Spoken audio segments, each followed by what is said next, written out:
Exam tour channel पर। और आपसे बता दें, आप सब न्यूज़ देख लिए होंगे, तो अभी देखेंगे कि नियमावली में सबसे बड़ा संशोधन, यानी कि इतना बड़ा संशोधन हो ही नहीं सकता। यदि यह संशोधन करना ही था तो ये नियम आप क्यों लागू किए, ये भी एक प्रश्नवाचक चिन्ह है अभ्यर्थियों के साथ।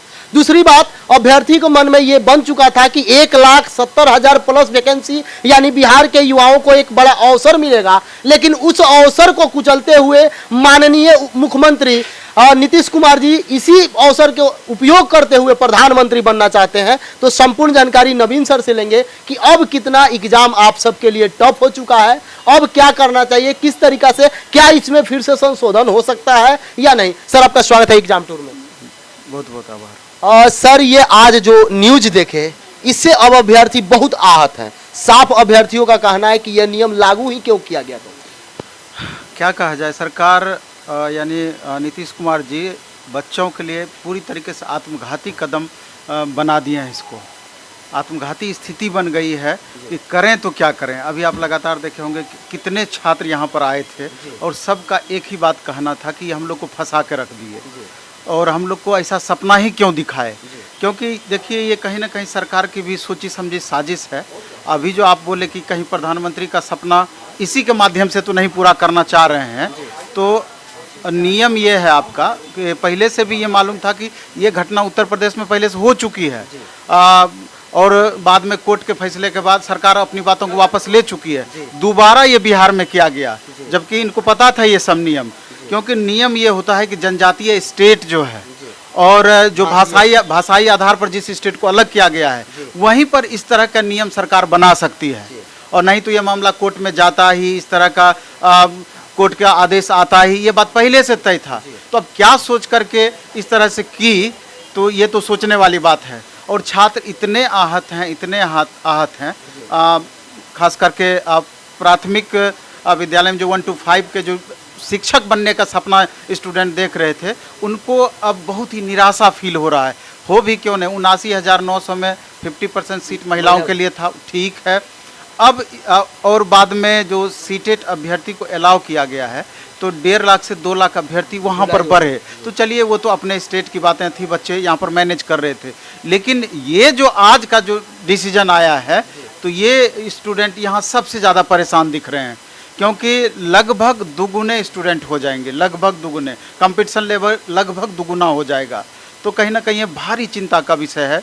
और सबसे बड़ी बात है कि अब समय भी इतना कम है, 45 से 50 दिन का मुश्किल से समय है। 14 पेपर पढ़ना है लैंग्वेज सहित, और पहले से ही प्रेशर महसूस कर रहे थे। और बाद में जो सीटेट अभ्यर्थी को अलाउ किया गया है, तो उनको सीटेट का भी साथ में तैयारी करना है, वो भी पास करना है। अब अभ्यर्थी करे तो क्या करे, आप खुद इसके बारे में सोच सकते हैं। सर, सीटेट अभ्यर्थी लगभग 15 मंत्री से मिले, 2 बार उप मुख्यमंत्री से मिले, तब भी उनको इतना मुशक्कत करना पड़ा। लेकिन यह एक दिन देखिएगा, आज से 2-3 दिन पहले विपक्ष की बैठक होती है और एकाएक कैबिनेट में चेंज कर दिया जाता है ये फैसला को। सर, क्या ये केवल नीतीश कुमार जी अपने लाभ के लिए कर रहे हैं? तो आप इसको क्या कह सकते हैं जी? अब नीतीश कुमार जी को प्रधानमंत्री बनना है, तेजस्वी यादव जी को मुख्यमंत्री बनना है, और पिसा रहा है यहाँ के सारे छात्र पिसा रहे हैं। इसमें क्या बोलना है। अभी तो आ रहे थे तो लग रहा था कि छात्र इतने मायूस थे, 1-2 लड़की तो रो पड़ी कि इतने दिन से सर हम तैयारी कर रहे थे, इतनी घर की आर्थिक स्थिति हमारी अच्छी नहीं है, कैसे मैनेज करके हम 1 महीना 2 महीना के लिए पटना आए थे, अब हम क्या करें, हमको लगता है क्लास भी नहीं करें, हम लौट करके चले जाएं। ये स्थिति है। तो कितना आश्वासन देने के बाद कि नहीं आप पढ़ाई कीजिए, 1 सीट से मतलब है, 1 सीट पर रिजल्ट लेना है आपको, तो आप प्रमोट ही कर सकते हैं, उत्साहित ही कर सकते हैं, प्रोत्साहित ही कर सकते हैं। सर, युवाओं को थोड़ा सोच समझकर अपने कदम को अब रखना पड़ेगा, क्योंकि ये तो पहले से ही मालूम था कि कोर्ट के आदेश से हो जाता, क्योंकि किसी भी प्रकार का कोई संशोधन किए बिना डायरेक्ट थोप दिया गया था नियमावली में। और सर, एक सबसे बड़ा समस्या इसमें यह था, जिस तरीका से सुप्रीम कोर्ट में उस दिन चला PIL, और उसके बाद खारिज कर दिया गया, बोला गया कि आप जाइए बिहार, यानी कि पटना उच्च न्यायालय में जाइए, वहां से आपको कुछ लाभ मिलेंगे या सरकार जो कर दे। लेकिन सर, जो ये किए हैं, इसको लेकर कितना समस्या होगा? बहुत समस्या होना है। अब क्या करें बच्चे? दूसरा ऑप्शन क्या है? कुछ चीज़ें ऐसी होती है जो कि आपके हाथ में नहीं होती है। आंदोलन कीजिएगा, प्रोटेस्ट कीजिएगा, गवर्नमेंट है कि हमको एग्ज़ाम लेना ही है, वो एग्ज़ाम समय पर ले ही लेगी।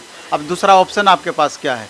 इसलिए छात्रों को हम कहना चाहते हैं कि अब देख लीजिए आगे क्या होता है। आंदोलन की भी तैयारी चल रही है और वो आंदोलन कितना कारगर होगा ये तो समय आपका बताएगा। लेकिन साथ में पढ़ाई आप एकदम मत छोड़ें, पढ़ाई करते रहें। जैसे भी होगा आप सेल्फ स्टडी कर रहे हैं तो पूरा और जोर लगा दें, किसी भी तरीके से इसमें रिजल्ट में कन्वर्ट करने का प्रयास करें। मतलब आंदोलन बच्चे करने के लिए तैयार हो रहे हैं? बिल्कुल तैयार हो रहे हैं। अभी तो लगातार माहौल इस तरह का बन रहा है। अभी भी छात्र आए तो पूरा एकदम धमकी के मोड में आए, धमकी के मोड में आए। आंदोलन से प्रभाव पड़ेगा सर? वो तो अब आने वाला समय बताएगा।